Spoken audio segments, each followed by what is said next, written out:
the longest partial shutdown in United States history, appears to be nearing an end. This is fascinating. The House actually passed funding for most of Homeland Security with just days to go before missed paychecks once again. Are we finally putting this behind us? Well, we must put this behind us. It's frankly ridiculous. We have civil servants trying to do their job and thinking they can't get a paycheck. But it was good news coming out of the House last night. They got that important step moving forward and getting it passed. So there's still a bit more work to do, but that was an important step forward. I'll tell you, kudos to Speaker Johnson of pulling that off. He's got the toughest job in America. Thankfully, they got the right vote last night. The matter of a central bank digital currency ban has held this up between the two chambers, Senator. Is that water under the bridge now, or is that something that needs to be dealt with? Well, it's not going to pass the Senate if something like that is attached to a bill. And so that needs to be separated. I think we're going to make progress there on the FISA reauthorization. I'm hearing just latest, literally reading text messages before I came on the air, that we're going to get consent most likely for a 45-day extension, which will give time for Mark Warner to continue to work with the Republicans. Remember, Mark Warner tragically lost his daughter as a father of two daughters. I can't imagine the pain. We need to give him some time.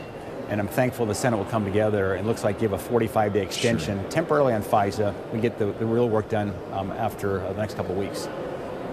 I want to get a little bit deeper into FISA, but before we move there, is a central bank digital currency ban a poison pill in the Senate? It would be. We didn't have the votes to pass it here in the Senate, and that's why, though the House kind of moved forward there, that there's a reason that the founders called the hot swirling tea, and then it spills over on the cooling of the saucer in the Senate. We're going to cool things off on that one. I got you. Interesting. So a 45-day punt on FISA. This is what the House likes to call the Senate jamming the House on this matter. Do you suspect that before we get that far, you'll have buy-in from all 100 senators to make this work? I don't think we can get anything with 100 senators on it in today's world, but I think we'll get enough to get it passed. I think we'll get the temporary 45-day, which we have to. It's got to be done through unanimous consent. So in that case, it would be 100 senators. But that's just a clean extension for 45 days. You think about, we're under one of the greatest threats with the Iran war at the moment. This is not the time to be monkeying around with causing FISA to go dark. What would happen if it expired tonight? People don't talk about that. What would actually change? Yeah, well, we would lose the capabilities, which are very important to ensure we keep an eye on the bad guys who are using cell phone type transmissions to organize perhaps attacks on American soil. So this is a fundamental part of keeping our nation safe. There are many examples of where this has been used in the past to preempt and stop an attack on American soil. I want to talk to you about what's happening in Iran here as your colleagues today grill Secretary Pete Hegseth about the way this war is being conducted, namely your Democratic colleagues. The president today said to be looking at new war plans, being briefed by the CENTCOM commander.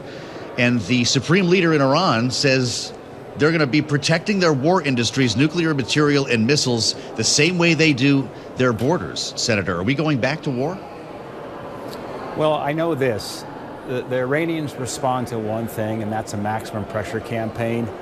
They respect and respond to force, and President Trump is using a maximum pressure campaign, keeping all options on the table, whether it's military force, of course, economic sanctions, the stranglehold right now in the Strait of Hormuz that is going to, of course, devastate the Iranian economy. But the president needs to finish the job. I'm confident he'll do the right thing. This is ending a 47-year war that Iran really has cast upon not only allies in the Middle East, but also the United States of America in terms of the leading sponsor of terror in the world. This is something that the President Trump is not afraid to address, and something that our children, our grandchildren will be thankful for, this Winston Churchill kind of moment that President Trump is taking here to keep America and the rest of the world safe. Well, with that said here, we know that it could be some time longer. It could be weeks and maybe months before the strait is reopened and this conflict comes to an end. God forbid there's an actual peace deal at some point, Senator. I've been hearing from more Republicans off the record about an AUMF, that once we get to the 90-day mark, assuming the president fulfills that 30-day extension, I don't know if you're expecting a request on that, that Congress will have to have a say when it comes to how much we're spending, what the goals are, and so forth. Would you support at the 90-day mark an authorization for the use of military force? Well, we'll cross that bridge when we come to it. I mean, at this point, we want to make sure President Trump has all the options that he needs as the commander-in-chief. The most important responsibility of the commander-in-chief is to keep the nation safe and secure.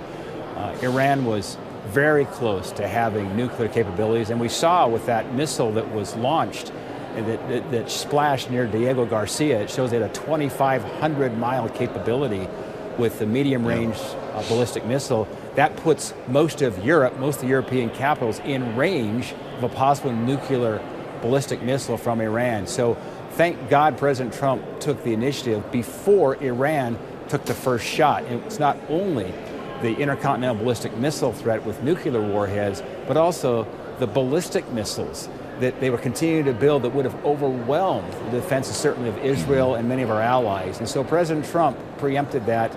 And look, when you have an ideology led by these ayatollahs that chants death to America, death to Israel, you better take them serious. Looking at the price of gas today, Senator, I'm guessing you're checking from time to time as well. We're at $4.30 nationally. And as I look around the map here, Montana's actually got a four handle. You're about $4.10 for the average statewide. If you dare live in California, you're paying $6 on average, which is pretty shocking to see. With crude oil in the triple digits here, gas prices like this, how long can our economy, how long can your constituents in Montana put up with this before we start talking about an economic downturn? Well, there's a reason why I got a lot of Californians moving to Montana. There's one of them right there. But, okay. But I got a lot of other reasons as well. But, you know, it's not lost on all of us, including myself. Filling up my Ford pickup there back home last weekend where gas prices are at in Montana. It's a problem, certainly for the consumers, a problem for our farmers and our ranchers who depend on lower cost inputs, and not just on gasoline and diesel, but also on fertilizer. I know this is front and center in the president's mind as well. We're going through some short-term pain at the moment with some increases in gas prices.